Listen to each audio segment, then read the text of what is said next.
One of the biggest challenges facing India today is an extreme shortage of space.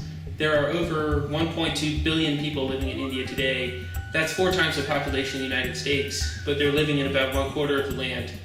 And so there's an extreme shortage of space, and it's not uncommon to have an Indian living in a 10-foot by 10-foot room and sharing a house with 12 other people.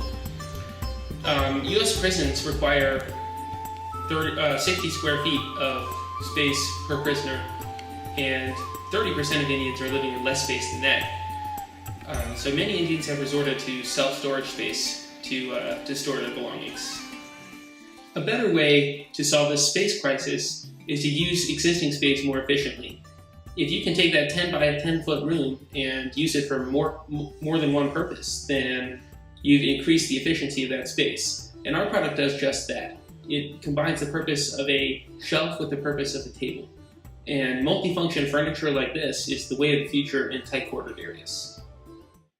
During most times of the day, the shelf sits against the wall out of the way. But when you need to use it, the user can simply pull up and out on the top layer of the shelf. Each layer of the shelf is connected with a metal arm to the layer below it, so it will come down and rest in front of the shelf below it. You can continue until all the shelves are resting on the ground. The contents of the shelf now appear on the table. To put the table away, back into shelf mode, simply reverse the process. When selecting a material to make the shelf from, we had to make it strong, lightweight, and good looking. It has to be strong to hold the shelf contents, lightweight so that the users can lift it, and good looking so that it complements the look of the room. The material we selected is finished plywood. If this product catches on, we might add additional laminate colors to the product offering. The upper class has enough space in their home that the product is not useful. The lower class might not have enough money to buy the product. The target market is the middle class, who has small homes but enough money. India has a long history of a caste system, but the idea of a middle class is new. However, India's middle class is growing rapidly. Forecasts indicate that the middle class should account for almost 28% of the total population of India by 2020. That's more than the population of the United States, just in the middle class. When it came to doing the forecast for this project, we had to look at, throughout India's recent history, what total populations were being concerned with here, and then with that, the percentage of our target middle class. So by accessing a World Data Bank online, we looked at associated years of 2004 to 2013 for India and their total population. So we would have 2 columns right there for this particular forecast: year and population total. Then, through extra research, we would try to look at the percentage of the middle class throughout those associated years of 2004 to 2013. So total, for our making in the forecast, we would have the 3 columns of year, total population, and percentage of middle class in India. I did 2 types of forecasting methods. The first one was linear regression, which I did all of this in a software called R Project, which has been known for its good use of forecasting.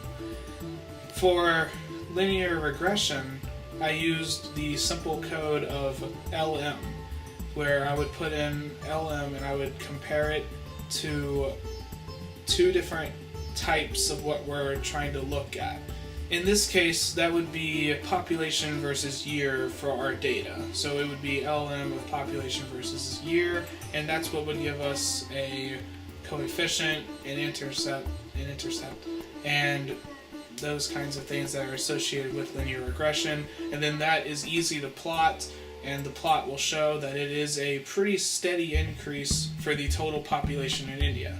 Now, the good part about doing exponential smoothing, the other forecasting method, is we would take that and we would be able to determine the total percentage, rough estimate, percentage of middle class Indians by the year 2020, which was roughly 27 to 28% of the total population, which through the linear regression we learned that by roughly year 2021, you would have a rough estimate total population in India of 1.37 to 1.38 billion people.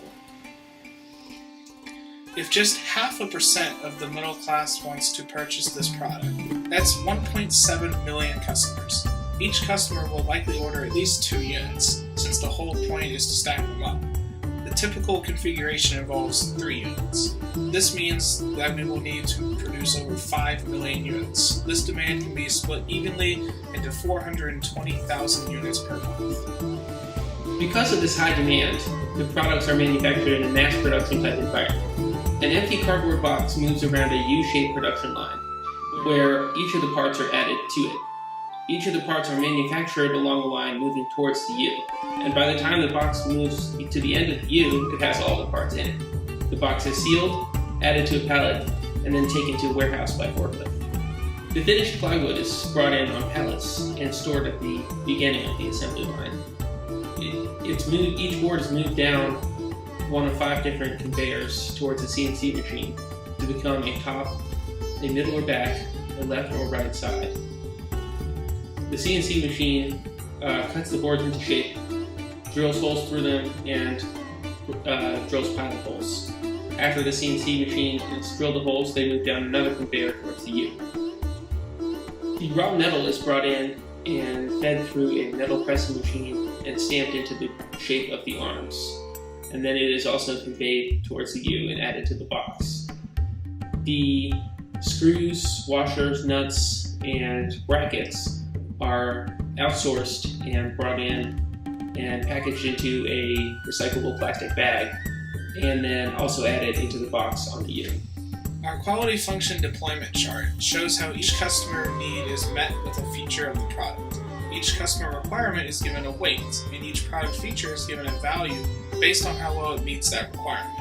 This helps us to make the product meet the customer's needs while removing features that don't add value to the product in the customer's eyes. The fishbone diagram shows how the features of the product are related to each other and related to the product as a whole. This product is designed for manufacture. To streamline the manufacturing process, we're using some duplicate parts. The left and right side panels of the shelf are identical. The back and middle panels are also identical.